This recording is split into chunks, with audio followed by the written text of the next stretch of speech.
The Willowcrest Inn, once a grand structure, now stood shrouded in decay. Ethan Blake, a struggling hotelier, had poured his last savings into reviving it, hoping for a second chance. The inn flourished, attracting guests eager for its rustic charm, but one room remained a dark blemish on its reputation. Room 213, ominously tucked at the end of a long corridor. Guests who stayed in room 213 spoke of unsettling visions, shadowy figures at the edge of the bed, whispers of their names, and icy touches in the dead of night. But Ethan dismissed these as mere folklore. Everything changed when his young son, Jacob, vanished after daring to step into the cursed room. The door was found locked, and Jacob was gone, leaving behind only a small toy on the dusty floor. Desperation consumed Ethan. With no other choice, he gripped the rusty key to room 213 and stepped inside, unaware that this journey would force him to confront a far darker truth than he ever imagined. Ethan stepped into room 213, his heart thundering.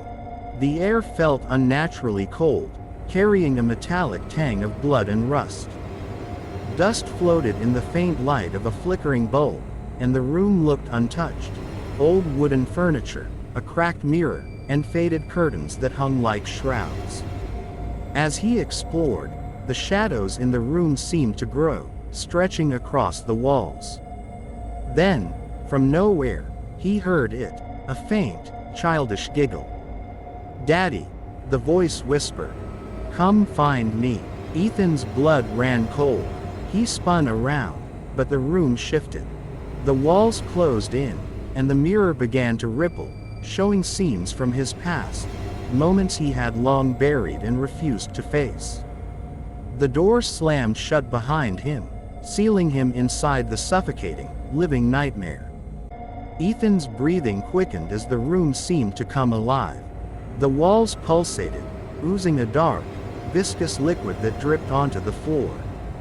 The faint giggle returned, this time louder, echoing from every corner of the room. Desperately, Ethan called out, "Jacob, where are you?" The mirror's surface rippled again, revealing a chilling image.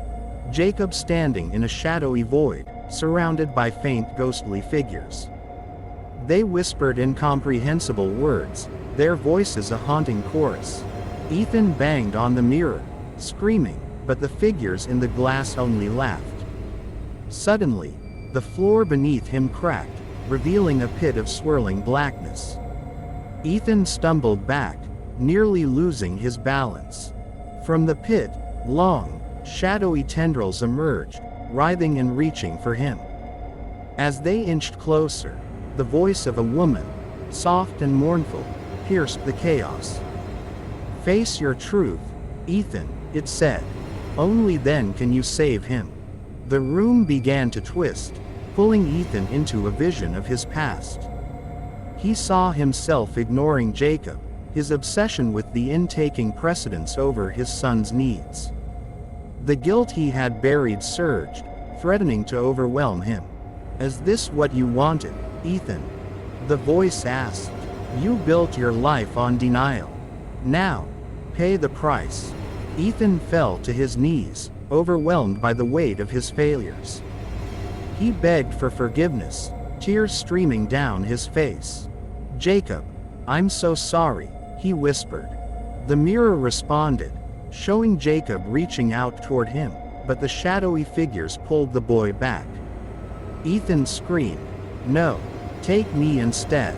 The woman's voice returned, softer now. "You must forgive yourself, Ethan. Only then can you free him." Summoning every ounce of courage, Ethan stepped toward the pit. The tendrils lashed out, wrapping around his legs, but he pressed forward, reaching for the mirror. "Jacob, I won't let you go," he cried, smashing the glass with his bare hands. The room exploded in light. Ethan found himself standing in a field, a memory from his childhood. In the distance, he saw a small version of himself playing with his mother. The vision reminded him of the love and innocence he had forgotten. As the field faded, Jacob appeared before him, smiling. "Daddy, I was never lost. You just had to find yourself." Ethan woke up on the floor of room 213, the key still clutched in his hand.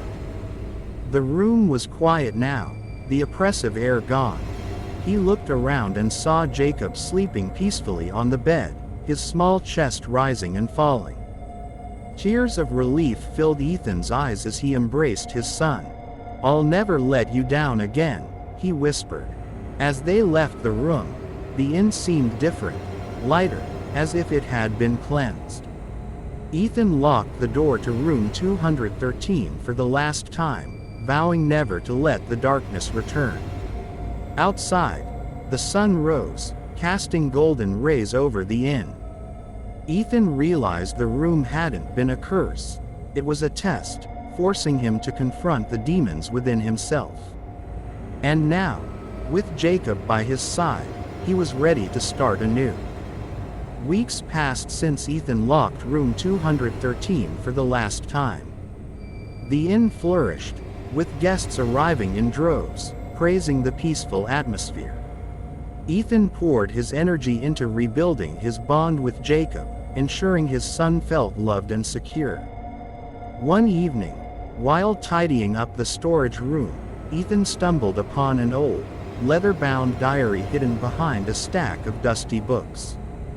The name engraved on the cover sent a shiver down his spine: Margaret Willow. Curiosity got the better of him, and he flipped through its pages. The entries revealed Margaret Willow, the inn's original owner, had built the inn over sacred grounds, a site where rituals were conducted to bridge the world of the living and the dead. Room 213, it seemed, had always been special, acting as a portal for restless souls seeking closure. One passage caught Ethan's eye. "The room takes as much as it gives. Only those willing to confront their deepest truths can unlock its power. But beware, for the shadows are patient, waiting for those who fail." Ethan felt his heart race. The diary's final entry described a ritual meant to seal the room's powers for good. It required the blood of a willing guardian, a final sacrifice to ensure no more lives were drawn into its darkness. As he read, the room's lights flickered. A chill swept through the storage area, and a faint whisper echoed. "It's not over, Ethan." Ethan debated what to do with the newfound knowledge. Could he risk performing the ritual? The thought of reopening room 213 filled him with dread, but he couldn't ignore the ominous warning. That night, as he tucked Jacob into bed, the boy looked up at him with wide, innocent eyes. "Daddy," Jacob said softly, "the shadows are still here. They're waiting." Ethan froze. He knew what he had to do. With trembling hands, he gathered the materials described in the diary: candles, salt, and a vial of his own blood. As midnight approached, he unlocked room 213 one last time. The air inside was heavy, thick with an unnatural presence. The shadows swirled like a storm, their whispers growing louder. Ethan drew the ritual circle, lighting the candles as instructed. The moment he made the first cut on his palm, the shadows lunged at him. "Your time is up," they hissed. But Ethan stood his ground, shouting the incantation written in the diary. The room trembled violently, the shadows screaming in defiance. As the final word left his lips, a brilliant light erupted from the circle, banishing the darkness. When the light faded, room 213 was empty.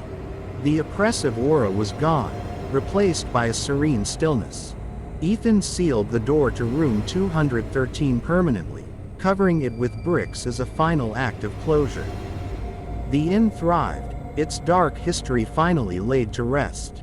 As Ethan and Jacob walked hand in hand through the peaceful inn gardens, Jacob asked, "Daddy, will the shadows ever come back?" Ethan smiled, his heart lighter than it had ever been.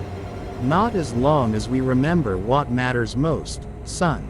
The Willowcrest Inn became a beacon of hope for travelers, a place of light and warmth, a stark contrast to its dark past. And for Ethan, it was a second chance, a miracle born from the shadows.